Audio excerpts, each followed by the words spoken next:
Let's see if you can hear me here. Alright, so with the fan in the background, it's probably going to be hard to hear me. But sitting here putting these bead locks together for my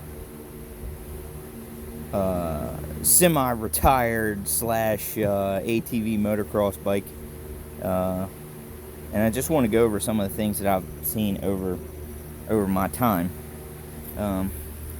This right here, this isn't an extra added bonus. You're not getting something for nothing. You gotta cut this. You gotta take the time, take an X-Acto blade, cut along this strip, and get this out of here. Don't cut into your tire like an idiot.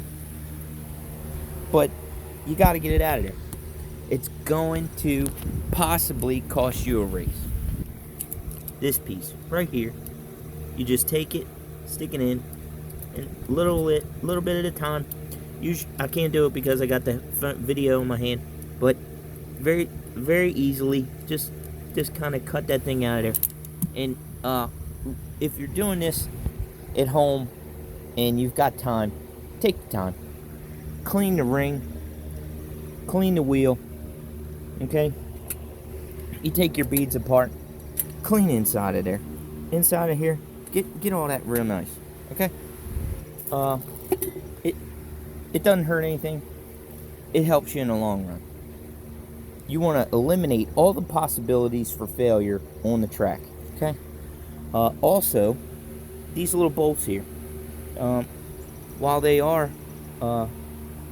nicely coated, usually they got like a zinc coating on them. The threads, the zinc coating doesn't last forever on the threads, so they get worn out. They get as they in and out through a season. They get to where put a little anti-seize on there. You know, I'm not real particular about what kind, but put something on there, so that when you're at the track, it'll make it so much easier. If you got to switch this thing right away, real quick, the bolts are going to come out. They're going to go back in. It's not going to hurt anything. It's not going to kill you. It's just a little bit of time at your house on your free time that you don't have to worry about it and buy new wheels at the track because you can't get your beads off. Very easy. And it's all about preventative maintenance to make your race season go easier. Okay? Another tip, before you go and try and set this bead, get this thing wet. Pour something on there. Windex, Simple Green, soapy water, something. Get it in there wet. Get it wet before you start the process. Now, not soaking, but give it a little spray, just to lube it up a little bit so it's easier to set the bead, and you don't have to put 10 million pounds of air in it to get it to set. Yeah. Helpful tip number, what are we on, 3? If you have the ability, take this extra rim of yours, stick your rim up there on top of it. It's no different than anybody would do packaging.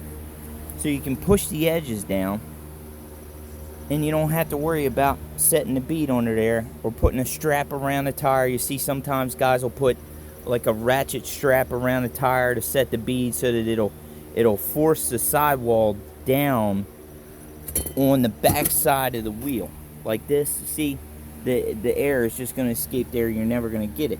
Okay, so what you do is you stick it on this rim, you push the sidewalls down, and then while you're holding it with your legs, holding the tire on the sides, holding the tire down with your legs, you can hit it with some air. It'll take it. Sets quick every time.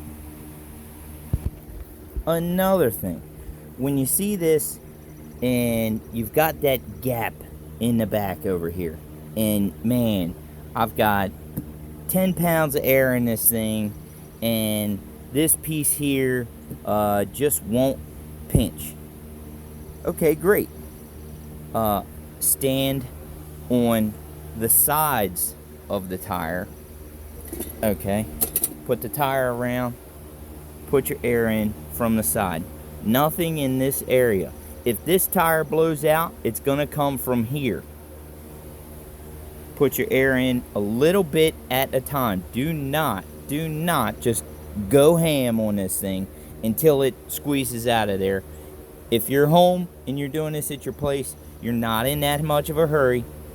Take your time. Don't just go crazy and put 40 pounds of air in this thing and let it take your face off.